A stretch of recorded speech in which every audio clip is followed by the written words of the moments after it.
probably wreck, but if they succeeded in not wrecking, we would still have hours of warning. Plenty of time to arm up, sail out, sink the ship, sail back in, still have time for a nice cup of tea. So we weren't worried. But then we realized we had a second channel, one we're sitting on top of right now.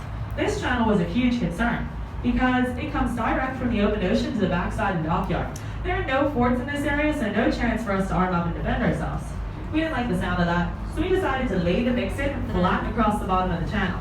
So if you look down here, guys, what you're seeing through there, perfectly flat, right? Natural rock does not have that. It would have dimples and indentations. This is the actual deck of the ship. Okay, that's why it's perfectly flat when you're looking around the coral. Keep an eye out for those perfect shapes that I mentioned, those squares and rectangles and stuff like that.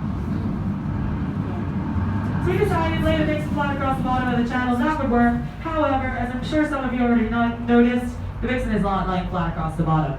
We're coming over our stern now, guys. You can see the straight edge of the drop off. Right in the back, it's going to be rounded off, okay?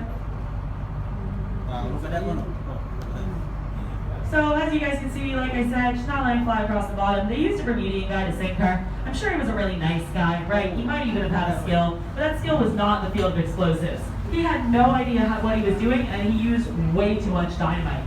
He also, instead of laying charges across the length of the ship to bust out a bottom and let it sort of drift slowly to the ocean floor, he just sort of emptied a crate in the middle, lit it up, and stood back.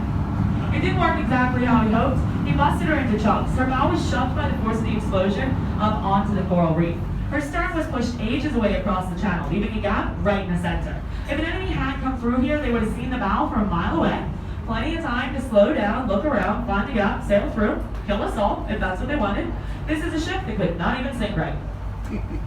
So we were pretty humiliated. We decided we were just going to leave around here for a really long time. But by the 60s, people were getting bored, so they came out here to see what she was up to. They noticed that the coral here was really, really healthy. They did some studies and found out that when you introduce iron into a coral reef system, it speeds up the growth of the coral by 3 to 5 times, which is a pretty unreal discovery considering how slowly this stuff grows. From there on out, we started throwing chunks of iron or any rusty metal we could into the water all over the world in order to give a jump start to the reef. It's one of the most successful ways to date that we have ever had to promote coral reef health, and it's all due to the Vixen. We even still do it here nowadays. Back in 2007, we sunk an old femmer we had lying around. That's become a nice dive site for reef. And even this year, we created our newest dive site. We used some ugly old boat that'd been laying around for years and years, and sunk her way offshore. So she's a cool place to visit now, and in 50 years or so, she's going to start to look like a reef as well. So after many, many years, there's that straight edge again in the front.